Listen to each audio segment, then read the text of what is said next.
These days, the media coverage of President Trump is absolutely outrageous. It's ridiculous.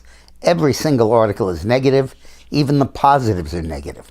The New York Times ran a banner headline when he appointed his nominee for Supreme Court judge. Trump names court pick, setting up fierce fight.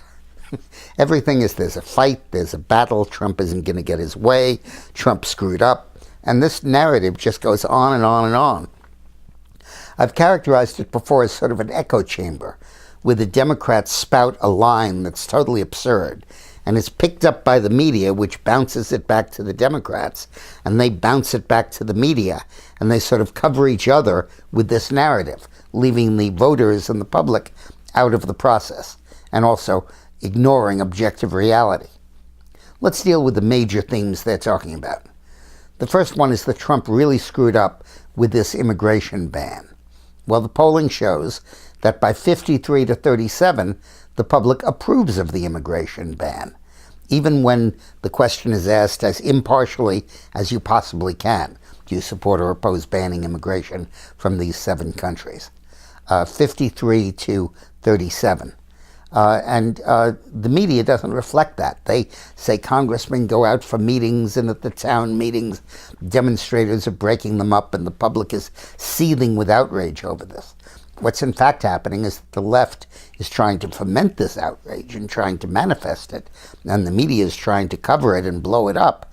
But Trump didn't make a mistake. Trump is right on target with that executive order, and it echoes not only his campaign promises, but the views of the majority of the American people. It is absurd to say that this is targeted at Muslims. 87% of the Muslims in the world don't live in these 7 countries.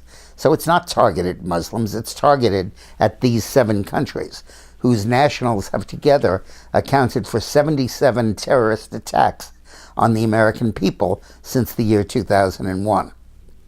Another major theme is that the Republicans are disagreeing with Trump. They're jumping ship. They're turning on him. Revolution is rife within the Republican Party, and they're turning on their own. The fact of the matter is that all of Trump's nominations passed with straight 100% Republican support, except for Betsy DeVos in education, who had 50 of 52 Republicans, and Vice President Pence broke the tie and confirmed her.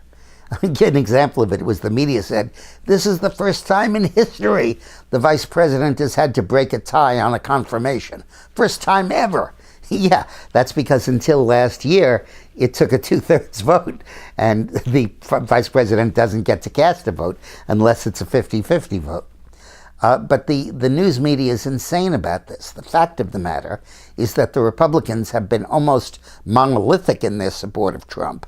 They've stood in line, they've marched with him, they've supported him, and there's great unanimity within the Republican Party on advancing his agenda, even though the media is very anxious to pick everybody off and get them on talk shows and find some little thing they say that they can then exploit as calling it a wholesale revolution against Trump.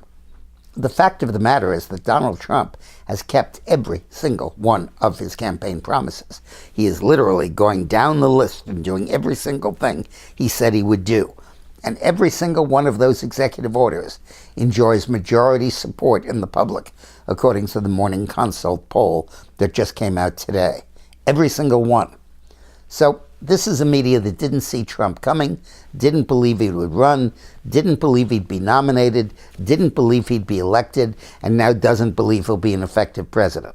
And rather than change their mind, they're pushing it and pushing it and pushing it, finding echoes in the Democratic Party that ratify it and saying this is the established fact. Well, it's not. So please spread this video over a lot of people. Send it to a lot of your friends. I'll be doing these kind of rebuttal videos every week or two, because we really have to get the truth out. We're a little bit like Voice of America or Radio Free Europe, trying to be heard over the din of propaganda coming from the other side. Thanks for watching.